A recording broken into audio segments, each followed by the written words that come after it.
আসসালামু আলাইকুম। সবাই কেমন আছেন? আজকে আমি ডিমের রেসিপি নিয়ে আসলাম। ডিম দিয়ে আলু দিয়ে পাক করব। এর আগেও তো রেসিপি আছে, তারপর আজকে খাবো তাই ভাবলাম যে আপনাদের সাথে শেয়ার করি। তো এই যে পরে বসা দিছি কড়াই, দিয়ে দিলাম তেল ডিমটা ভাজার জন্য। তেলটা কিন্তু গরম হয়ে গেছে, দিয়ে দিলাম ডিম, সামান্য একটু হলুদ আর লবণ মাখিয়ে নিচ্ছি।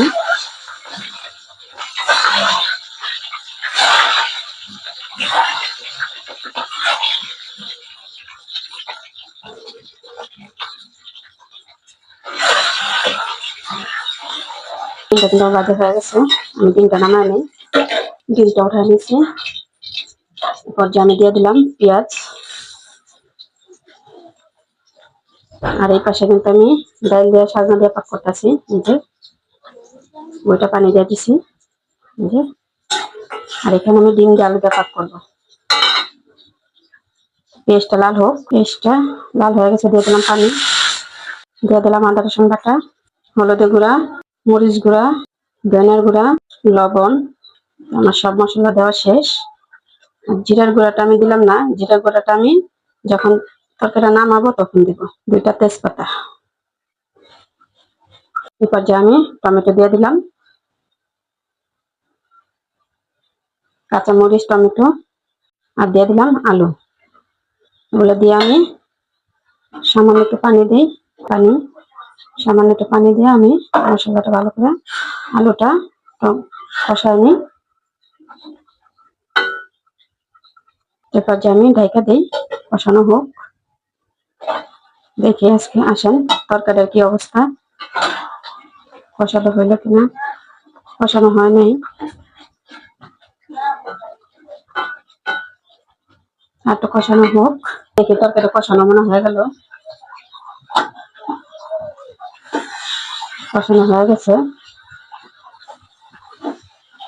এরপর যে আমি ঝোলের পানি দিয়ে দিলাম।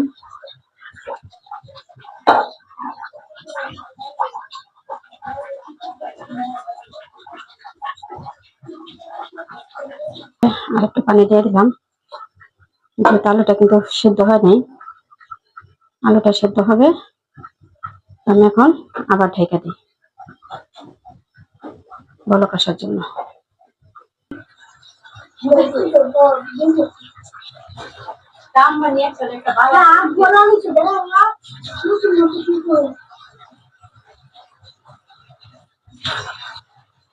আলুটা তো গলে গেছে, এরপর যে আমি ডিম দিয়ে দিব।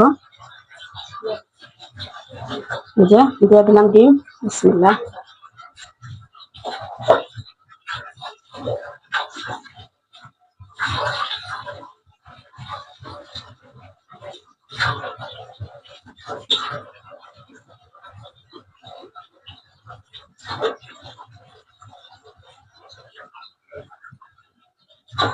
আমি আর একটু ঢেকে দিই, ভালো করে বলক আসুক। তরকারিটা মনে হয়ে গেল, টকবক করে ফুটছে আমার তরকারি, ডিমের তরকারি। এরপর যে আমি দিয়ে দিলাম ভাজা জিরার গুঁড়া। এর জন্য আমি ওই সময় জিরা গুঁড়া দিইনি, কাঁচা জিরা গুঁড়া আমার কাছে ছিল না। দিয়ে দিলাম ভাজা জিরা গুঁড়া। তো এখন আমি চুলাটা কমায় রাখলাম আর ঢাইকা রাখবো, যেমন একটু তেল ওঠে। আমি ঢাইকা রাখি।